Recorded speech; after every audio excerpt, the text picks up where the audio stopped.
Welcome to Talk Cosmos, the show where Sue Minahan and her panel of guests bring you insightful conversations to awaken consciousness for soul growth. Come journey with us through astrology's energetic cycles and get ready to understand your path in the cosmic roots of the stars.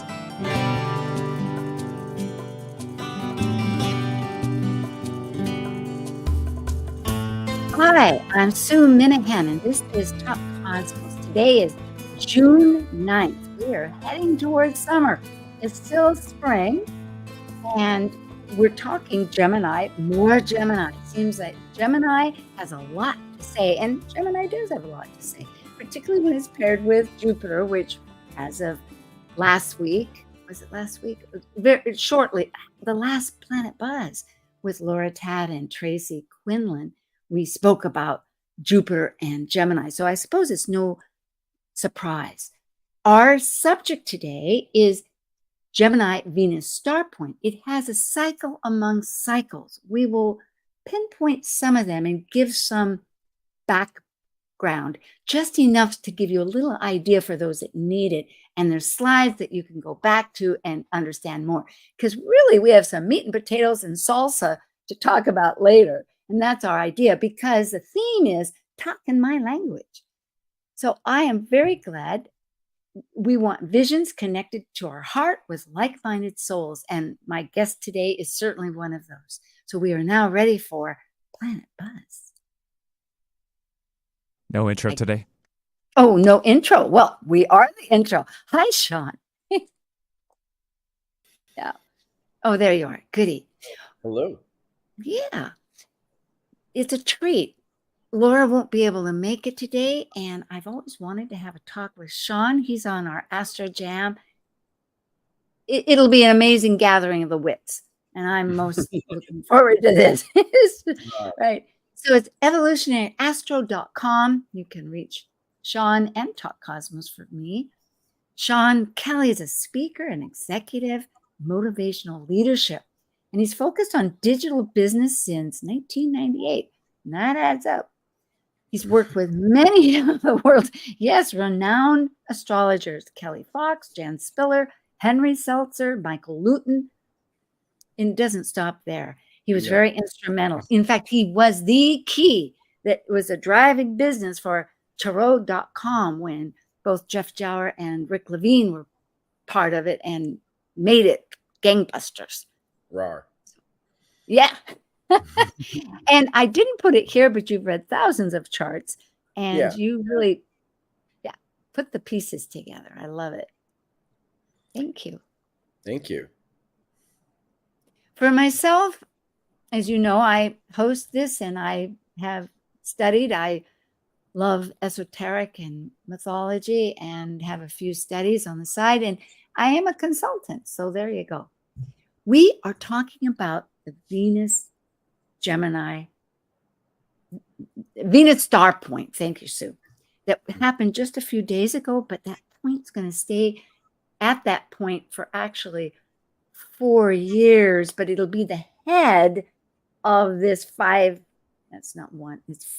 stars for 9 months. So it matters. That's the name of the game. And you know what? I wrote 16. I have a few goofs here, and I'm going to have to go in there and correct it. It's 14 degrees Gemini. The new moon was 16 degrees. I knew I made a boo-boo. No, that's all right, Sue, because, we go back to 2016 and it was at a 14-degree new moon and a 16-degree star point, which we'll get into later. But I can see the confusion could be easily, such a tight. It was number system, but oh dear. This slide is predominantly to show the times. So in the East Coast, that was at 11:30, 13 in the morning. Mm-hmm. Yeah, and Gemini, what an archetype. I know we both have it strong in our charts. And yes. Yeah. Whatever you'd like to say about these twins. Or, I mean, Gemini. I love that you mentioned all types of communication, and I think you allude to something in the next slide or something like that was really pretty profound. But that Mercury, the the winged healed messenger, the way that we communicate, the way we think, the way we the way we interpret, and that need for Mercury to go Gemini, so we can kind of like integrate everything, so we can come out with new thought, and Mercury is just wow, super super powerful, and then as I'm saying that, I'm going, we're all trying to get out of our minds and into our hearts and use this Mercury as a tool for that, especially as the moon just went into Leo. I think talking about the heart here for a second, and the mind is the tool for the heart, and it speaks to Venus too, for our Venus star point. So I especially love that word tool, because I often remember that words are exactly that. When you consider just the magic of us being able to come up with some thought and rattle on and draw a picture, diagrams. I love it with the more abstract talking. And how could that be? The pen is sharper than the sword, they say. Well, we hope. And that's a good reason to have the heart. Yes, indeed. That's a major, indeed. That quote that you were thinking about is the communication, every form, including divination. Because, and we forget that as a society. But little baby Mercury, as out of his crib, went and stole the sun's cattle. And the long story of it was they became friends because Apollo was not happy. And Big Daddy Zeus, or the god Zeus, said, okay, you're friends, or they were friends, and they exchanged. But Hermes drives a hard bargain. He wanted divination from the sun. Mm-hmm. Why? Yeah. I never did figure out why the sun would have divination, but that's later to find out, right? The plot thickens. Yeah. So, and for folks that may be unfamiliar, Zeus is also Jupiter, was Greek, and the Romans transferred all the Greek gods and then put new names on them. And the story's changed a little bit, but essentially the same archetype. And another factor of Mercury is boundaries. I think that's very important. That I never think of that. I think, well, you're just going, if you can go between the heavens and the earth and wherever, which thoughts do. If people want to find their natal Venus star point, because that is the focus here, and there are 5, which we will show in just a moment. Ariel Gutman is really the queen, the leader, the great magistrate, whatever fixes your kettle or something. Pardon my language here. And this is a wonderful chart. You can find that at her site, Sophia Venus, or just search for Venus Star Point chart. But here is a link, because it is the one prior to your birth date. And because it'll be within the 9 months. Otherwise, if it's within 2 weeks after your birthday, which is not often. Did you have any comments? You can stop me anytime. Oh, no. SophiaVenus.com. There is it's a PDF, and it just outlines, you can find your year of birth, look for the closest date to you that is, and that will illuminate to you what your Venus star point is. Venus is the storyteller for all of this. Venus is our values. Venus is what we love. It's and we structure everything around those values, all the decisions we make. So Venus, there's a gal, Emily Trinkus, who I had the pleasure of working with at tarot.com. And she was all about how Venus was everything. And gosh, Emily became just such a great friend. I learned so much about Venus through her. It's just absolutely amazing. That's a good reminder, because really, if we have heart and mind, it is the connector. It's the fuse. It's that link. Very wonderful.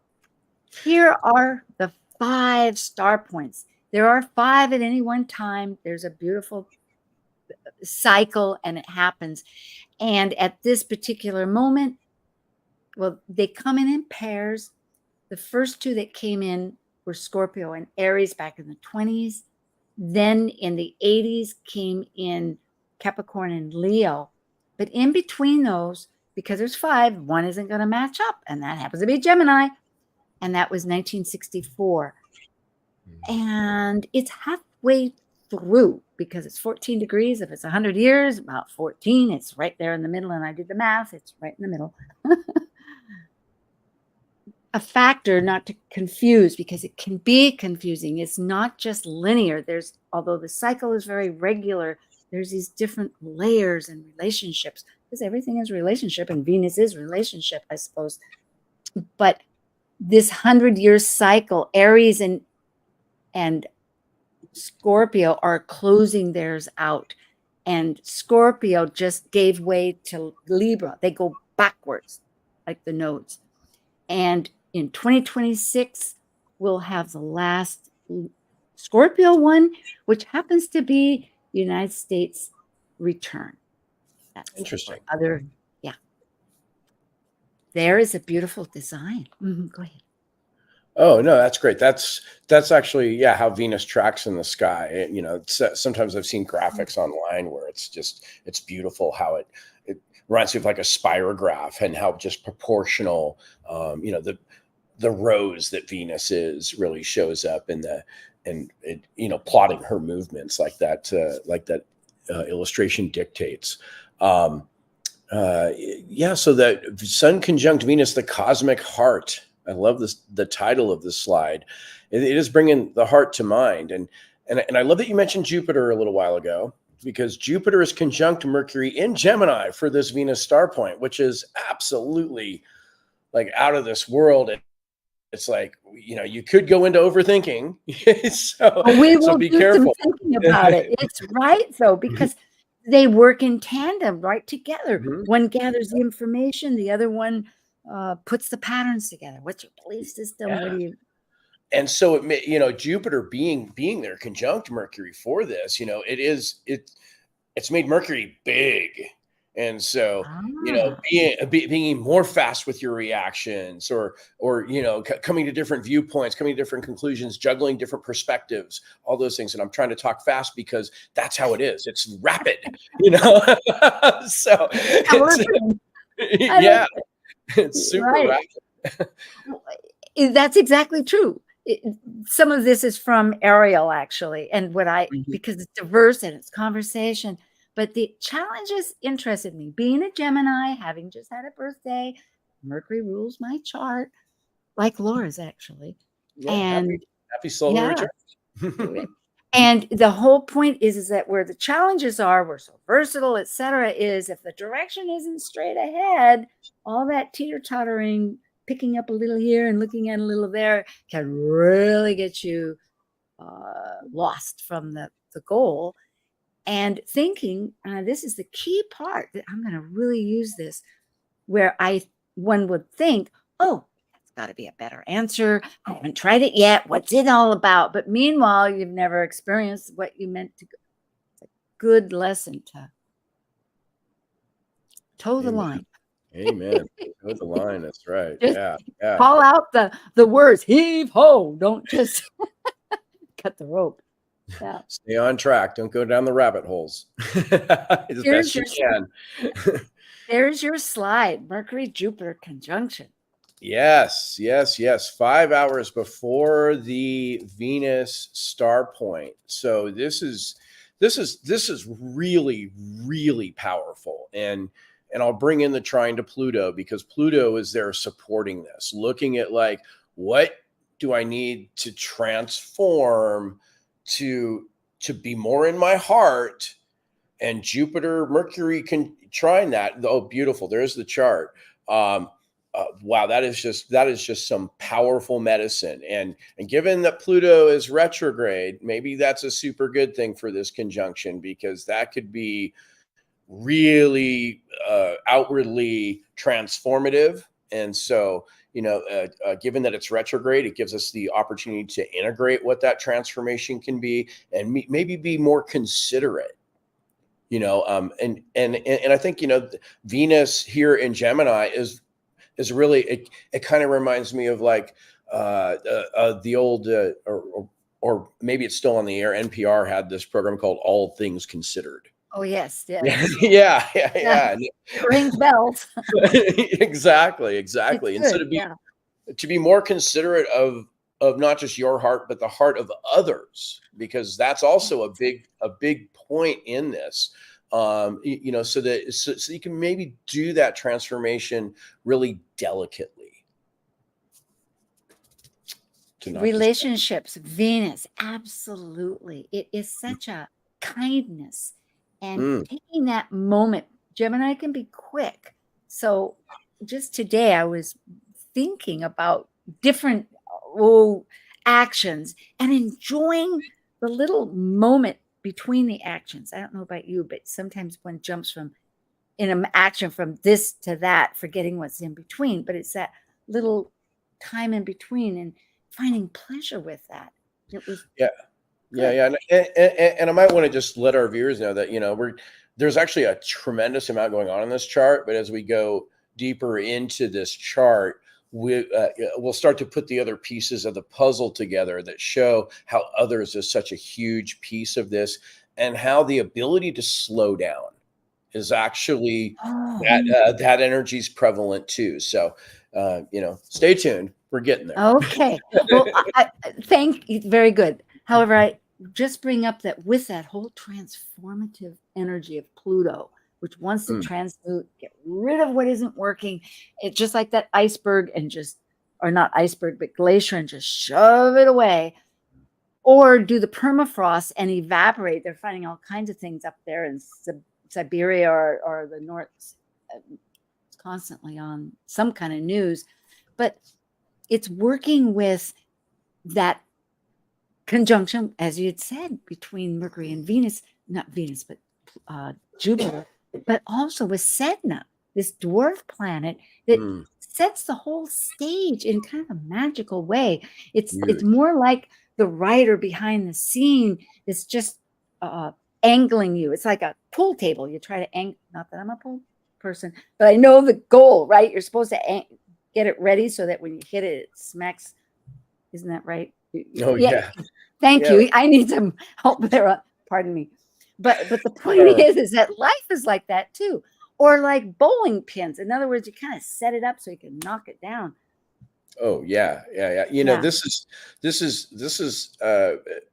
the sense of, essentially, the Pluto trine to this is really about from the how you can gain more personal freedom in relationship, because this is really about relationships. With Pluto in Aquarius, it wants freedom.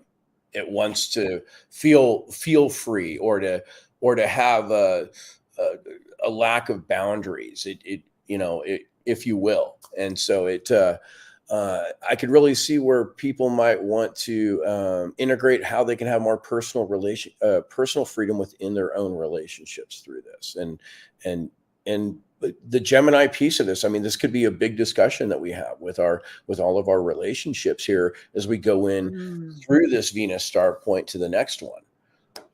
And the health. I'm seeing Hygeia, which is this in the first Oh, house yeah. there, the Oh, little circles with Chiron. I'm thinking that transmutive quality, yes, with relationships and within ourselves, of how mhm. to really find that key that we can take that wound and use it with.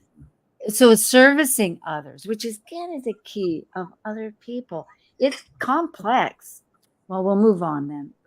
All right. Gemini is complex. It is actually. Thank It you. is quite complex. It goes above and below the surface. It can be. It's people say, hey, look at that. There's like 5 objects in Gemini. No, there's actually 10. It is the twins, right? So yeah. That's Anyway, wow. Okay, so talk about the grounding here with the Saturn here, and I know you don't really have the square drawn into that. Oh God, no! no, I didn't want to do that. I sorry. My Okay, mouse isn't we're working. getting there. Lead But on. Yeah. the square to Saturn. So to bring in how Saturn, I always call him Big Daddy Saturn, because he's going to lay down the rules and, give you the hard boundaries, if you will. In Pisces, he's saying, no, you got to let go of some of those boundaries, because there's actually more there and you're limiting yourself. That's the Pisces twist there, right?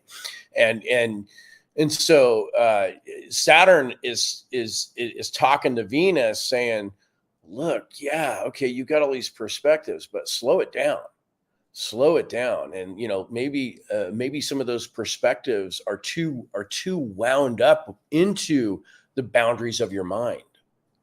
And, of course. and Saturn has this beautiful support from the moon, and this beautiful support from Ceres. And Ceres and the moon are really similar. They're both a nurturing type of energy. They're higher octaves, according to Alan Clay. Yes. Yeah. And so there's all this emotional support for Saturn to say, wait a second, Gemini, you're going crazy over there and you're full of love and it's beautiful, but slow down a little bit. Slow down. Let's be a little more considerate. Think of the words. Maybe think before you speak. That could be a new one. Yeah, that's a good one. I'm joking. Yeah. No, but you're about to go, and you go, oh, wait a second. Yeah, maybe I didn't that thing. Let me. I'm so glad to see Saturn there also. And I also want to let the audience know we're looking at a 0 Aries chart. This does not have houses, so the timing is correct. But we're talking London, Australia, so that we're going to keep it basic. Yeah. And the Hygeia Chiron conjunction for this that you illuminate in this chart, that's a cleaning.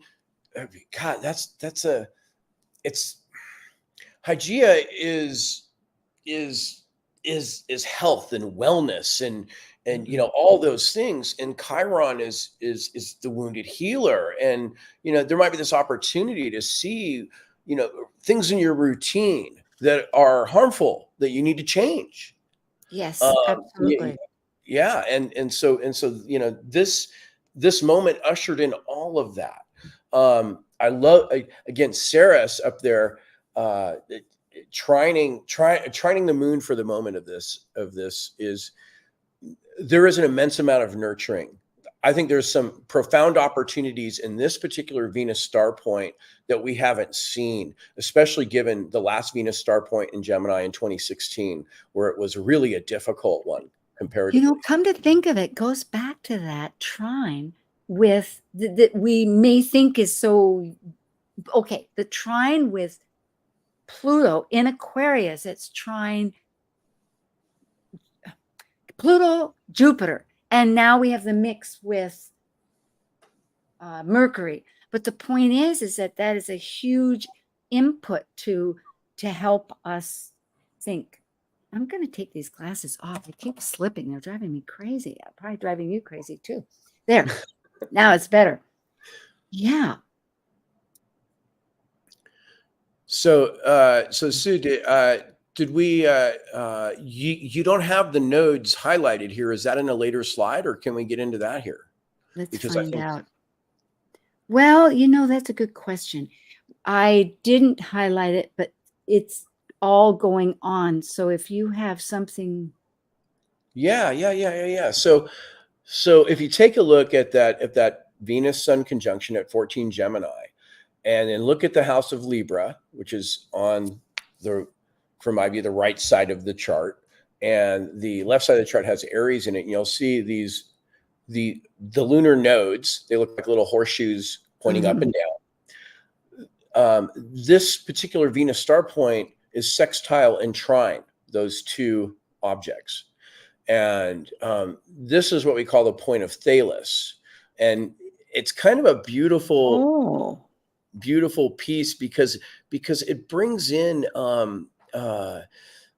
harmony between an opposition, if you will, or shows you a way to harmonize that opposition. And Venus is being immensely supportive of cleaning up the past, the South Node in Libra, cleaning up the relationships with others. And the North Node being in Aries, where that's sextiling it. It's through cleaning up those things with others that we gain a new way, a new identity, a new way of saying I am. I like that. Yeah, this is the point of Thales right here, this particular slide, and it's showing Saturn in its importance. Wanted to have that earlier. Wow. Yeah, Saturn trine Vesta. Oh, wow. Yeah. So yeah, Vesta is in Cancer for this, if I recall, and yeah, opposite. That's. And it's showing that there are out of bound planets, which means, and they're the asteroids.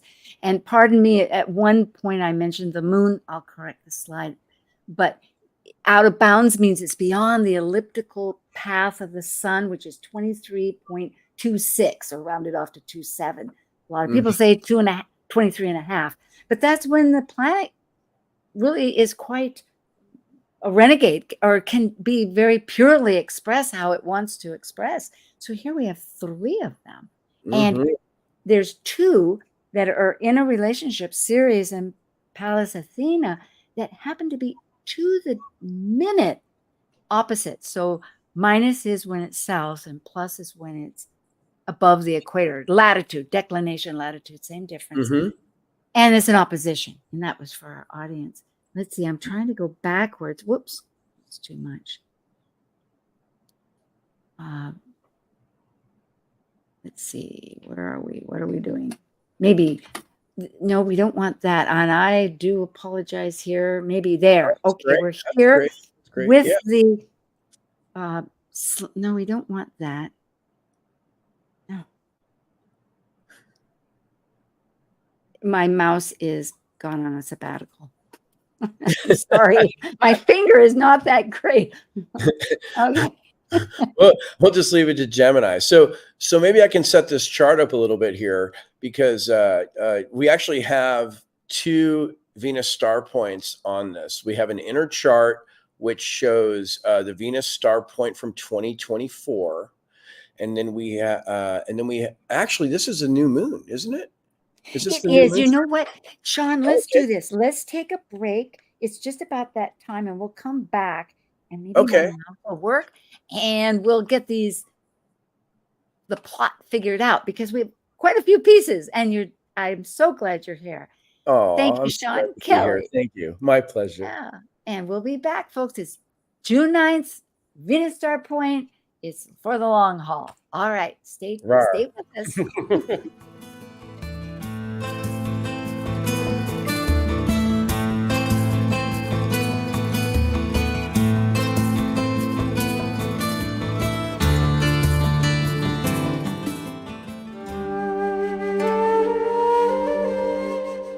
While we take a break from this week's edition of Talk Cosmos, let's take a look at this cycle's archetype. We are currently in the period of Gemini. By leaving a cycle based on physical form, integrated through spirit, the energy of Gemini connects spirit with matter, focused on communicating and defining the external. Gemini is a mutable air sign signifying flexibility. Gemini dually focuses upon teaching and learning in order to synthesize the world one lives within. This is Martha Norwalk, every Sunday morning beginning at 9 a.m. Thanks in part to Dr. Nels Rasmussen at healingministryforanimals.com, we cover the world of animals. This week, June 16th, it's Behavior Training and Healing Sunday with me, and talk with your animals or human loved ones on this side or the other, personal awareness coaching and general psychic stuff with Natasha Venter. Hope you can join us and plan to call in with questions for either one of us. Martha Norwalk's Animal World, Sunday morning, 9 a.m. to noon, right here on Alternative Talk, AM 1150. Talk Cosmos brings insightful conversations to awaken consciousness for the soul growth with hour-long programs every Sunday at 1 p.m. Pacific on KKNW. Talk Cosmos weekly programs are also available to watch live on the Talk Cosmos YouTube channel and Facebook page. While you're there, make sure you click the like and subscribe buttons so you get the full Talk Cosmos experience. Or if you'd rather listen to the show archives with audio only, the entire podcast collection since 2018 is available on most podcast carriers. And to find out about upcoming programs, sign up for the newsletter at talkcosmos.com. So grab your coffee, tea, or kombucha and enjoy the show. Wondering what's on next on Alternative Talk 1150? Check out 1150kknw.com. Hi, we are back again. So much. Well, let's see. Well, Sue, We maybe can dive. and maybe I could set this up a little bit here because, guys, in 2016 we had this interesting Venus Star Point happen, and we had a new moon that happened right after. Was it after it or before it on that one? Well, right here, okay, the inside one is now 24. Oh, okay. The Okay. outside is 16, meaning that, yes, now it's the new moon Venus. No, That's right. That's right. So in No, it- 2016, we had the Venus Star Point followed by a new moon. So it was like this whole, or excuse me, just right. Flip flop that. We had we had the new moon, and then the Venus Star Point happened. Like 2 days later. What we just had occur this last week was the new moon happened at the same degree that the Venus Star Point happened in 2016. Excuse me. Yes, just right after the Venus Star Point. So we've got a flip-flop here. I don't think I said that properly. Well, So- however it is, they're very close, and it Oh, is they most are very interesting that first we would experience a new moon, and then we'd bring in our values and our heart. Whereas this time we brought in our values and our heart, and then we bring in that There it is. synthesis of Thank you, new Sue. moon. Thank So we get it. But I'm glad you brought attention, and there's more to it than this. This is a fascinating chart. It was just it was 8 years ago. So that is the whole cycle, because folks, it also goes direct retrograde. But Ariel Gutman and a lot of people explain that too. Meaning that there's a grand square here, and that Saturn squares Saturn. And then you were going to bring up that whole idea about the difference between Jupiter and Saturn. Well, yeah, Jupiter was squaring this, as well as this was squaring the nodes. So I just spoke about how this is like in harmony with the nodes and how it's helping resolve the opposition of the nodes. And in this case today, the nodes are in Libra, Aries, and so it's about self and others. Where back 8 years ago, the nodes were in Pisces, Virgo. So this is about, Virgo's a very mental sign as well, very analytical, and Pisces is very like the opposite, not analytical at all. It works. Why get bent out of shape about it? Yeah. Virgo wants to think about all the details, and Pisces goes, just have faith, So it's and Gemini's like, wait a second. We need to look at everything, and the Pisces energy, and that's where Saturn is to now for this one. This is what's fascinating. But anyway, this was in opposite, or excuse me, square to the nodes in this last one, and now it's at this harmonious point of Thales. So it's a whole integration cycle. If we go back 8 years and really examine what June was, and how in the Venusian stories that unfolded over the course of that year with that Venus Star Point, and then look at where we're at today with those same values that we were looking at then. And it's a different place. And the things that we had to let go of were kind of an issue back in 2016 with the square to the node in Pisces, versus the South Node where it's at now. It's like, oh, okay, well, here's what we need to do for our relationships. Yeah, I think with Pisces and Virgo too, Pisces is attuned to the greater forces at large. And so is Virgo in a sense, but Virgo sees, well, if you don't try to prune your plants or do this or do that and be active, it'll run amok. But, so there's that dialogue. Yeah. How much intervention to do for our Pisces friends. I love the fact all this is mutable, because to me can get messy, but there's a lot of give and take. And that's what really relationship is. Given that I have the same grand square in my chart, I can live into that all the way with the Sag Gemini opposition and a Saturn Pisces and Pluto opposition. Yeah, I'm going into my Saturn return, everybody. Yeah, that's real. Yeah. I'm loving it. So Good. Yeah. And that's my son. I'm 15, right between those two. Oh, So wow. this is for Beautiful. both of us. It's how life works, right? But Beautiful. And But this yeah, whole Sue, I would love for you to go back and maybe expand on those words about how we get to really examine the values with the Venus star point and now go into the new moon to set those intentions. yes. Yeah. Because I think that the 2024 Venus star point chart for this is really, really just like a sweet gift comparative to the 2016 one. I like going ahead, forward. I have Aries North Node is like onward, folks. Yeah. Yeah. But But with that said, because it's nurturing and because, like you brought up, I'm remembering with Ceres and Hygeia, whether it's Hygeia, but Chiron, it's really, I feel, a time where healing that deeper layer, especially with all that Pluto that's really penetrating. It's saying they want to get down to the real crust of it and release it so that you can truly move on with a new perspective. Yeah. So it's and I'm going to go, okay, so we went through this and the out of bounds, which is important. And here are the 3 point of Thales. And pardon me, folks, that moon is not out of bounds on this one, although the moon is in a 10-year span and it will be every few days for the next number of years, but not in this particular chart. Oh, I think it's beautiful that you pulled in the moon with the Ceres Vesta opposition. That's gorgeous. Yeah, you got just the emotional grounding that we have going into this, which is really odd for, such a Gemini, with all the stuff loaded in Gemini, there's this grounded moon for it all.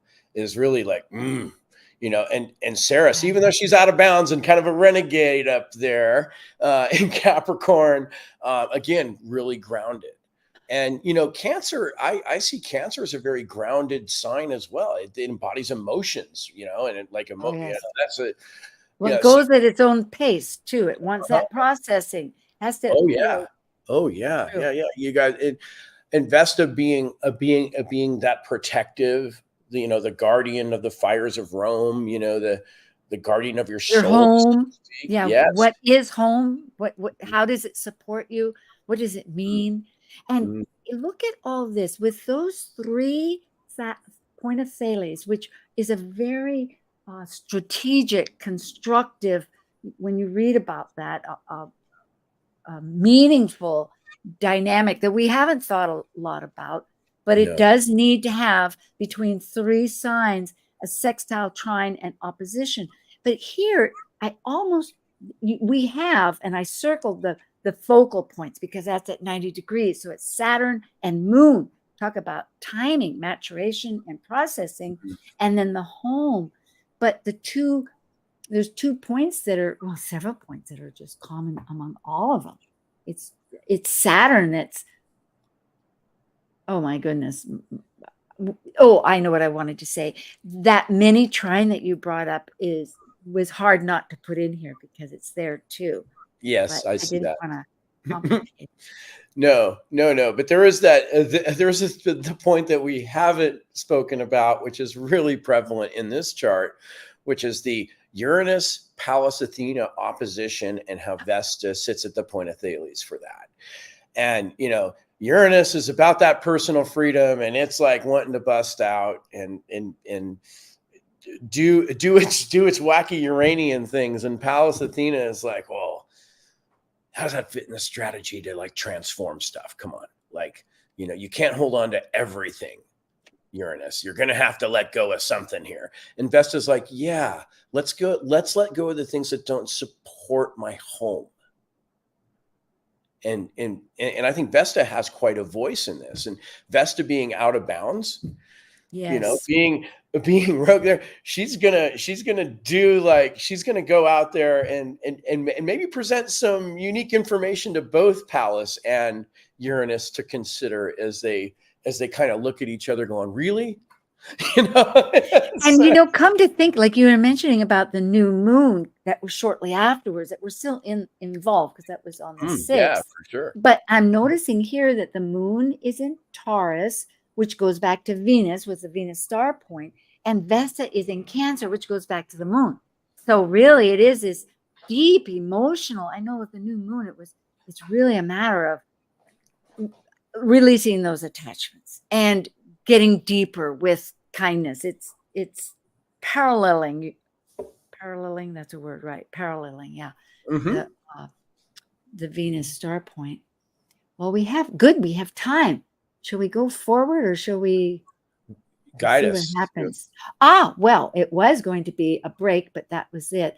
And just to mention, at breaks, I am on this little new podcast and you can see it on my playlist, videos featuring Sue Minahan with Liz Machette, Astrology Star Sisters. There's a blog, but I may be taking a sabbatical on my blog. I'm going to really work and focus on connecting with my audience and doing production.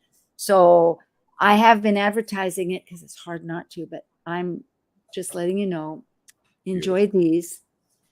And of course, thank you to everybody that does sign up.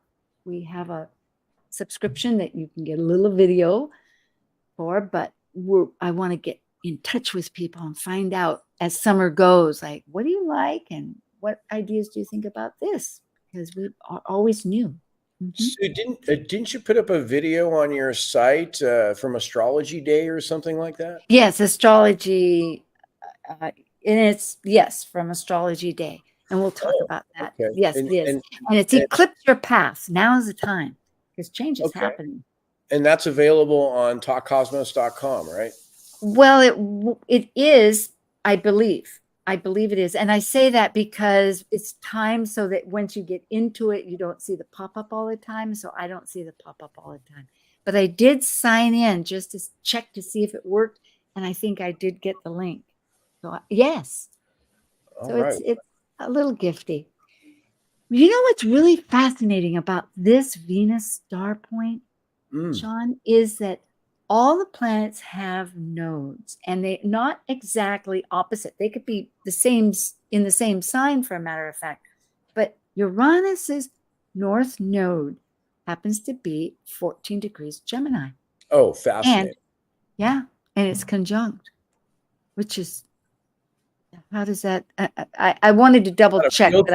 How does that appeal to me? Like, personally, I think, wow. Okay. First of all, freedom. Uranus and Gemini, man. Wow. I mean, talk about getting like out of bounds perspectives, right? And the North Node being there, the North Node is like the learning node, you know. And this is for Uranus. Yes. So Uranus wants to go there. They're saying everything we're talking about, networking of course, it's not. I'm getting mixed up with Aquarius here. Oh, no. That's all right. Uranus being the instantaneous, and I got to quote Rick Levine, the instantaneous reconciliation of opposites. So when I think about Gemini, I think about all the different perspectives it can have. And I think about all the different oppositions to those perspectives that it can have. Oh, I'm so glad you brought that up because I'm doing vibrational astrology. So I looked on Sirius for what was the biggest vibration, and whatever it is, you don't need to know, but it's the bridge between things that are apparently have nothing in common, and it's ahead of its time. Just what you're saying, right? Because it's this. In other words, it's the combustion of the two things that need to be combusted, because that's the electrons with the. Boy, when Rick says it's so quick, and when I say it, it's like I get hung up in all this stuff. But it has to do with electricity and ions of positive and negative, and they have nowhere to go except, resolve. Well, there's a fantastic artist. His name is Alex Gray, who does a lot of these more like kind of more psychedelic type art, right? Super well known, but he did a painting in 2019 of what he called the turn. and it's about where positive and negative actually connect. And he called it the turn. So it's that same, that same thing where you were just talking about how all this energy has nowhere to go. So it creates, right? That's a lot like the solstice with Gemini, which is air, and Cancer, which is water, because those elements are always working together. And equinox means turn. Ooh, you got the brain going. You always do. It's so great. What is this? Wow. Well, I think you wanted to do a comparative chart, so I'm not sure if this was Oh, the yes, I did. Oh, goody. Okay. Thank you. This is great. Okay, so the other thing to consider, and this is the 2016 comparison again, is and with the new moon, yeah. So this is the new moon that happened just before the Venus Star Point in 2016. I'm going to get this right this time, where the new moon happened after the Venus Star Point in 2024. And another important point that I'm so glad you circled it out in this was the Uranus-Eris connection for that 2016 one. I mean, it really made the Venus Star Point a little more volatile. Eris, the goddess of chaos, man, and Uranus conjunct the goddess of chaos. Well, I mean, just saying that, it makes me laugh because it's just, the instantaneous reconciliation of opposites meets the goddess of chaos, and inclusion. Everybody's included. No one's excluded. And it's conjunct this Chiron and Hygeia. Yeah.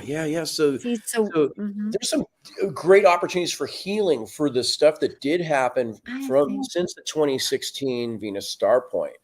And this star point, I think, brings so much resolve and has so much beautiful support, where Jupiter was in square to this at 8 years ago. It's now in Gemini, in the same sign as the Venus Star Point. It's like, hey, I get it, guys. It's not fighting it, with like, Jupiter. It's taking that compost. Yeah, right. Like with all the Pluto, and saying, let's plant a new garden. Let's have a little place to have fires and fun things, not bad fires, but little Zeus or Jupiter, which was all nitpicky, because Virgo can be OCD and nitpicky too. I mean, that's part of what I know is. That's why no. You can't expand that way, because Jupiter's expansion, and it's telling Gemini, no, you can't expand that way. And now it's like Jupiter's in Gemini. It's going, hey, yeah, man, expand this way. This is great. And, look, it's going to support your freedom. And look, Venus is here to support all this. And it's really a big turn, if you will.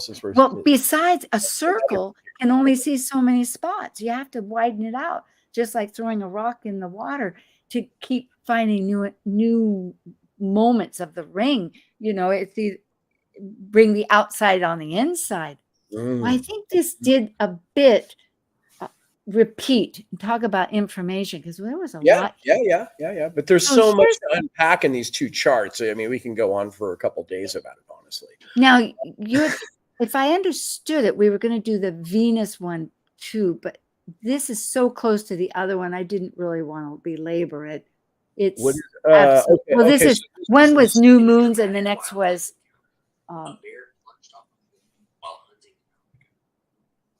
so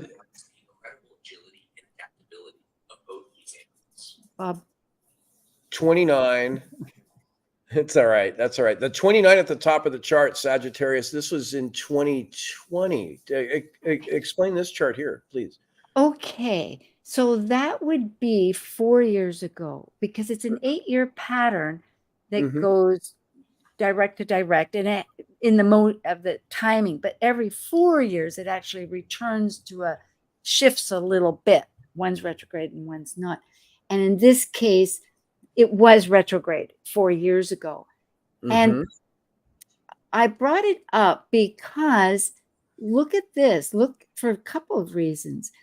Now, again, to the moment that we're talking about is on the inside, and the last is on the outside. But Pluto at 1 degree Aquarius is conjunct Saturn at that time. And remembering that Saturn was heading to the grand conjunction with Jupiter at the end of the year in December 21st at 0 degrees Aquarius. So that whole year was marching ahead. Like I think Rick and a bunch of people were saying, that's really the name of the game this year, is just to get those two together, so that we could start the 200-year cycle of this social adjustments that we're doing. But the other fact, I do think it's fascinating that they're both retrograde.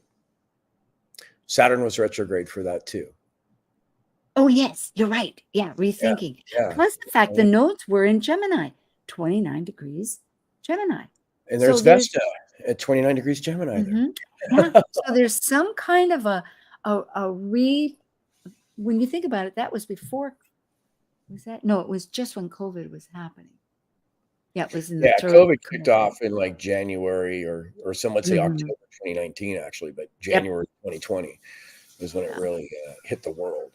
So and then too, we have in the 12th house, not the 12th house, but in the Pisces, we have Saturn right now in Pisces and Neptune in early stages. So it was maybe 2 degrees.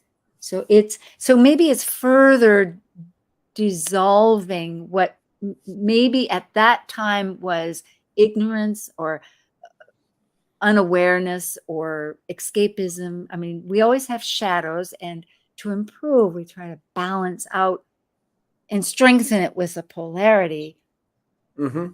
Not that it's polarity, but I'm really pulled to the Pisces energy here because it was really prevalent in 2016 with the node there at 17. It's really prevalent now with Saturn there, and look back at 2020 here, and I see Mars and Neptune. In Mars is applying to that position, and it's definitely square.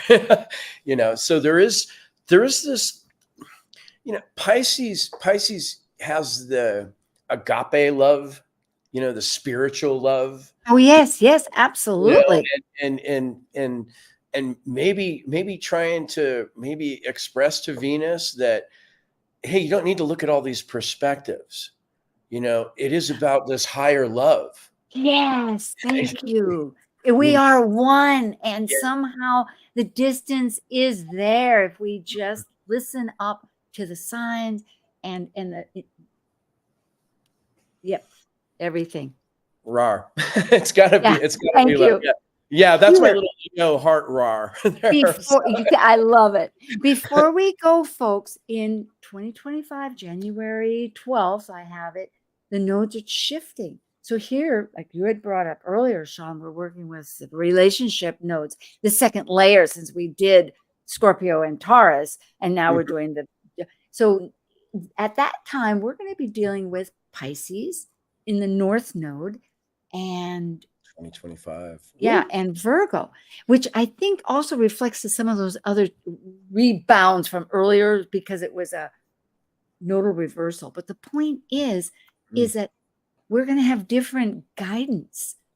We have different leaders, you could say, that are telling us, guiding us along with our pathways, because one is where we're coming from and the other, as far as evolutionary, is where we're headed to learn, to integrate. So that's going to change, I think, this. I'm just seeing that North Node conjunct Neptune, and I'm like, that's what the North Node is going to be received by Neptune, Pisces, and that's like, I says, whoa, that's a little, and that Vesta over at 3 is really. Venus in Pisces for this is really a beautiful thing. That's a beautiful reception. And more nurturing, with nurturing that ego part. I mean, it's in the Capricorn. Let's see what the next one was. Here we are. This is the end. Unifying hearts, minds, linking hearts. Maybe I said hearts twice. Yep, that's what it is. Say it again. Oh, goody. Gee, it's a treat. We need to have you back. We will. I know Laura will be thrilled. We can chat away and dig deep. I was thrilled to be asked to to step in her absence today. And I just, heart and blessings to Laura. I look forward to my next conversation with her. Sue, it's been wonderful being here. I really appreciate you. Please continue this strong, man. You're just a champion to keep pushing this content into the world. And I'm honored to have been a part of it today. Thank you. I'm thrilled to have somebody that just sees epiphanies and takes the information and builds on it. It's just it's talking my language. Thank you. And everybody, thank you so much for joining us and for your interest, and know that we're going to connect and just get stronger and more connected.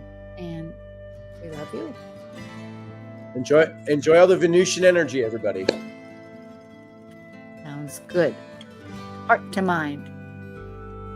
Thank you for joining an insightful conversation on Talk Cosmos, the show where Sue Minahan and her panel of guests awaken consciousness by connecting soul growth patterns with astrology's energetic cycles. Be sure to tune in next Sunday, 1 p.m. Pacific Time, to continue your journey through the roots of the cosmic pathway.